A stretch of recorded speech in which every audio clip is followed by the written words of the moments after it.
Okay, in the last lesson we discussed stress and how to take a particular stress state and transform it into principal normal and shear stresses. In this lesson we're going to take a look at the relationship between stress and strain and how to convert a stress state into the strain that is experienced at that element. So let's take a look at a review of that. The first thing I realize is there's a relationship between stress and the amount of force that's put on a part. So in a very basic tensile test specimen, you take a part that has some sort of diameter here, you screw it into your testing machine, you begin to apply a force to pull this part apart. And as we do that, we calculate that the cross-sectional area of this part greatly influences the amount of stress that the part sees. In other words, if this is a part with a very large area, the stress will not be too great, but if it's a very small area with the same force, you'll have a lot more stress induced within the part. And so a very basic understanding, and this is almost just a unit balance, is to recognize that force divided by area is equal to stress. We define strain as the change in length. So imagine at the beginning there's no force on the part and I measure some distance and call it L0. Then we put some sort of force on the part. We apply stress, and when we do that we find out that the material has some give to it, and this is the amount of give, the current length minus the original length divided by the original length, and that's what we define as strain. Now obviously this would be different if I have the same amount of force, let's say 5 pounds, that I'm applying to pull it apart. If this is made out of cheese, it's going to stretch a lot further than if it's made out of titanium. So there's a great deal of influence in the type of material it is. That relationship we often call the modulus of elasticity, or the Young's modulus, and it's basically a linear relationship between stress and strain. So this allows us to recognize for a given known material where I've already calculated what E is, I already know what that relationship, that linear relationship is. If I know the stress I'm inducing within the part, I know the expected strain that that part will receive, and vice versa. Now, E is a linear relationship between stress and strain. We know that's not really quite the case always. So let's take a look at a stress-strain curve. So hopefully this is a review. This line is a review. And this shows two different types of material. On the left-hand side we see something that's a ductile material, and on the right side we see something that's less ductile, a little bit more brittle material. The important thing for the moment as we begin this discussion is this whole calculation of E is not valid for an infinite amount of force that we apply to our part. In other words, it's going to stretch linear for a while, and then it moves into another region, and this region is really defined by the fact that when we remove the force from our part, the part no longer returns to its original position. So for ductile material in the elastic range, if I apply a stress, I'll produce a strain. Then as soon as I quit applying the stress, the strain goes right back to where it was. And that happens as long as the stress doesn't get above some sort of plastic line. It's labeled PL in the graph. If I continue on, and very often the plastic line and the elastic line are at the same place, so this is kind of no man's land in between there. A lot of materials, these are exactly the same point, or so close to the same point we consider them the same point. When I get beyond into the elastic region, notice for increasing the stress, it's beginning to strain faster, all the way into the point where I hit some sort of yield strength. And this is what's really important. This is what's going to determine whether this part is going to fail. If we put so much stress on it that it begins to yield, we're in danger of it breaking. Okay? So some types of material, you can continue to strain the material all the way until it reaches some sort of ultimate, and then if you notice, for the same amount of stress, you'll now have a decrease in the amount of strain. What this means is that if I put this amount of stress on it, S ultimate, if I put this amount of stress on it, the part's going to fail, and what's going to happen is the diameter is slowly going to get smaller as it begins to stretch, and since the diameter is now smaller, it'll be able to strain even further, and so this is what we would actually exhibit in the lab. If we take account to the fact that the surface area is getting smaller as it stretches, this is what the calculation of what's happening on the molecular level. This is a better understanding of what the stress-strain relationship actually is, but it doesn't really matter because this is how it's going to behave. That's why you have engineering stress-strain curve versus the true stress-strain curve. For brittle material, it's not quite as easy. You don't get this hump where we return back down, and so you basically have to pick where you're going to call the yield strength. In other words, a ductile material gives us a warning. We pull on it, we pull on it, we pull on it, we continue to add stress, and then we notice this dip where it begins to stretch, and the strain becomes much more noticeable at this point. And that lets us have a warning. It hasn't failed yet, but it's on the road to failure. We better make some changes. For very brittle material, you never really get a warning. Yes, you do see a decrease in the amount of strain, and if you were to ever take the stress back off, you'd realize that you've now permanently deformed your part. So you've crossed into that plastic region, but the only real warning from just looking at the part happens right here when it actually fails. Now this is not a good situation. No one wants to know your part is failing when it all of a sudden snaps. You want to be able to look down there and see that it's got some wear or something like that. So we're going to consider what's typically the standard for brittle material, that when you release the stress, if you have induced a 0.2% or a 0.002 in strain, then we're going to call that the stress that caused that to be our yield stress. Going back to this very first equation with the linear understanding of E is equal to sigma over epsilon, this recognition that the modulus is stress over strain. First we talked about that's really only true for one region. It's bounded by some maximum amount of stress we can induce before we cause permanent problems. And also, that entire test is only done in one direction. So that's assuming there's no other stress in any other direction. In other words, this is just along, let's say, the x-axis. Well, now we need to consider what would happen if we do things along the x and y-axis. So first, let's just consider the 2D. So let's say I'm looking at a stress cube, and for now, all I'm doing is applying a stress in the x-axis. That's going to induce a strain in the x-axis, and we're going to denote that xx. So it's the strain induced in the x-axis by stress in the x-axis. If I put tensile stress on the part as opposed to normal stress, we would expect that that our stress cube is now going to deform. And this deformation we're going to call epsilon xy. It's denoting actually a change in angle of the parallelogram. Okay, there's two different definitions. There's engineering strain, engineering shear strain, and engineering shear strain. And the shear strain we're going to use in this class is just divided by 2. So here are the two matrices with the two different notations.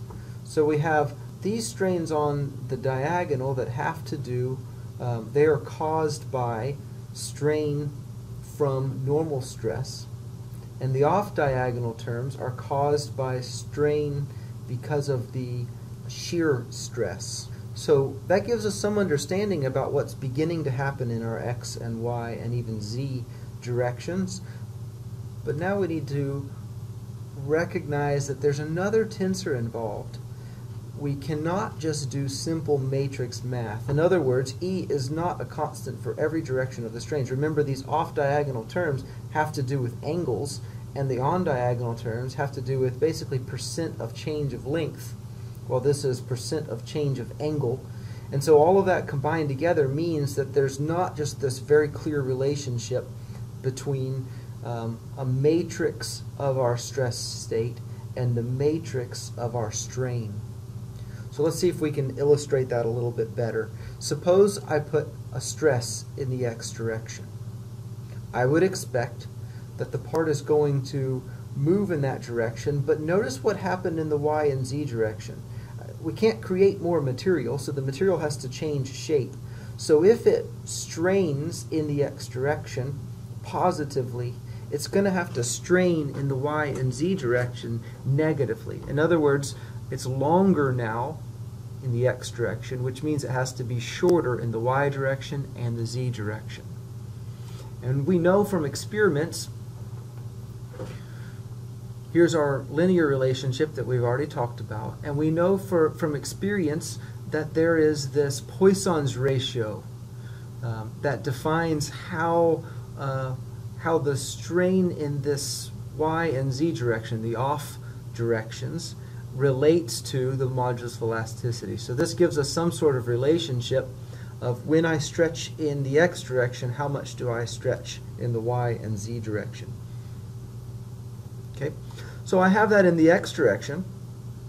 Now if I were to do the same experiment with the y direction, I would get the same thing. I would get some sort of normal strain occurring in the y direction, and then notice the negative signs as the length gets smaller in the x and z directions. And of course, if I do it in the z direction, the same thing would happen. I would get some positive strain along the axis that I'm actually pulling, and then I would get some negative strain in the other two directions. Now it turns out that since these are three orthogonal directions, they're 90 degrees from each other, they turn out to not play, they play well together. In other words, what I can do now is superimpose these three together. So let's say now that I've now applied a normal stress in the x, y, and z direction. What I can do is I can say the contribution of stress that I applied in the x causes a strain in the x. The contribution of the stress I applied in the y causes a negative strain in the y, in the x direction, but it's induced because of the stress in the y. And the same with the z. The strain is in the x direction and it's induced by the stress in the z directions. Sum these three up, and that turns out to be the total amount of strain that I'm expecting to see in the x direction. That's great. This is now getting us to the place where maybe we can simplify this with a little bit of math. So that's applying that superposition and putting them all together. And now, if I look carefully, I have three different equations and three outputs and three inputs. And so we can arrange this as a matrix. Notice this 1 over e times sigma x, that's this term. The Poisson's ratio divided by e, negative sign, times sigma y, that's this term. And then the third one is this term. So that all makes sense. This matrix right here is just a re-expression of the superposition we just talked about before. The problem with this is only a relationship between the diagonals of the stress-strain tensor. In other words, I've only considered the sigmas. I've not considered the taus of the stress state. So when is it okay that I can use this equation? The answer is I can use just this equation when I'm considering the principal normal stresses of the stress state. So let's say I have a stress state. I've got 6 inputs, sigma x, sigma y, sigma z, tau xy, tau yz, tau xz. And the first thing I do is I convert those into some sort of principal stresses, sigma 1, sigma 2, sigma 3. Then I can get the strain in those principal directions by using this equation directly. If I want to continue to understand how it's actually straining along my original coordinate system, so I don't want to do a coordinate transformation, then I need to take care of those off-diagonal elements. So I'm not going to derive the equation, I'm just going to show you the matrix that we need to do that, and we'll discuss a little bit about what this means. The first thing that we need to do is recognize the relationship of how shear stress affects a strain in that direction. And it turns out there's this new G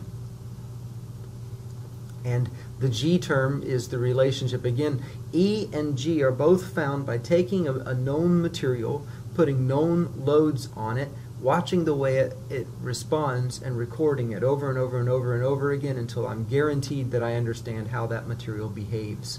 So actually that's the same with the Poisson's ratio. So modulus of rigidity, modulus of elasticity, and Poisson's ratio are all found experientially by testing parts and then applying that knowledge to this particular part.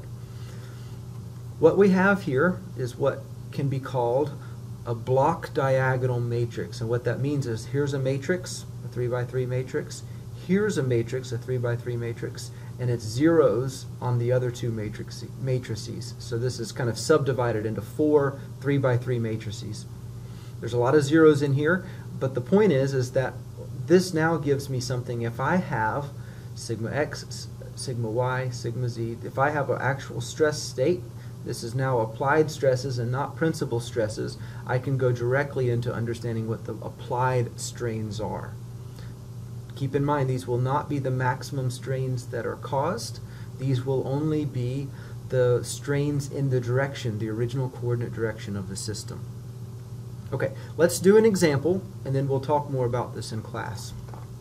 So let's suppose I've got a really simple stress state. The only thing that's going on is there is 1,000 psi compression stress on my stress cube, and there is also a shear stress of 750 psi. So let's take a look at this matrix. What we're going to want to do is first we need to create this matrix, and then if we take 1,000, 0, 0, 750, 0, 0, actually this should be minus 1,000, 0, 0, 750, 0, 0, multiply it by the matrix that we create, and we'll get a set of strains in those directions. So let's see what that might look like with Matlab code. This first block is showing where I'm entering in the values, and notice there's a couple things I like to do as I'm doing Matlab code. The first one is I always comment the units as I go. This really helps clear things up, and a lot of times it's kind of tempting to go straight to megapascals because a lot of our units are in megapascals in the back of the book. I would encourage you, when possible, go ahead and leave it as the basic value. It's a lot easier to figure out what's going on if you just keep it in the pascals units as opposed to megapascals. Okay, I'm also stating if there are no units, for instance Poisson's ratio, and then there's a conversion. This is a translation from psi to pascals. So for whatever reason, when I set up this problem, I decided to stay in the Pascal regime, so I'm transferring all of this into pascals, and then we'll come back to psi at the end. Now, if I look at this matrix carefully, there are really only 3 values. There's a 1 over g value, there's a 1 over e value, and there's a minus mu over e. And so those are the 3 values that I've set up. The next set of code is really kind of a trick. I don't mind if you never learn how to do this, but I wanted to show it to you so you have an example in case you want to do it. What I'm now doing is making a block diagonal matrix. So first I'm going to do is C up. That's this little matrix right here. And it's C2 times 1's, that's a 3 by 3 matrix. I'm populating everywhere with this C2 value. And then I take a diagonal of C1, that's this value, but I also have to subtract the one that I put on there with the 1's back here. So it's C1 minus C2. And again, this is now, so this is a diagonal matrix, and then I need to multiply it by this 1's matrix to make everything work out okay. For C down, it's a lot easier. I just take C3 times the diagonal of the 1's of a 3 by 1. So there we go. There's our matrix, and combining them, this C is this entire matrix right here, this entire C. So now I just need to enter in stress is equal to, there's our minus 1,000, 0, 0, 750, 0, 0. Multiply it by stress, and I want strain to be in terms of millimeters per meter.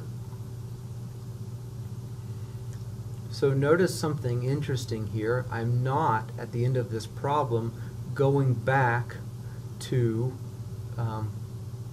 standard units or empirical units. And the reason I'm not doing it is because stress or strain is often expressed in terms of 1/1000ths over 1. So if you look at the units here, this is actually just milli. That's all that left. The meters cancel. And so the strain would be the same if I put it back in inches. I'd have milli-inches over inches, if you will. So the unit works out by itself. Just have to plug this into Matlab and I get some values here. Notice the units. It is unitless except for the millimeter, but we do need to understand that there are values associated with it. The strains along the axis are in units of length, and the strains along the angles, how the stress cube rotates around, are in angular units. So we'll talk some more about this in class, and so bring your questions there.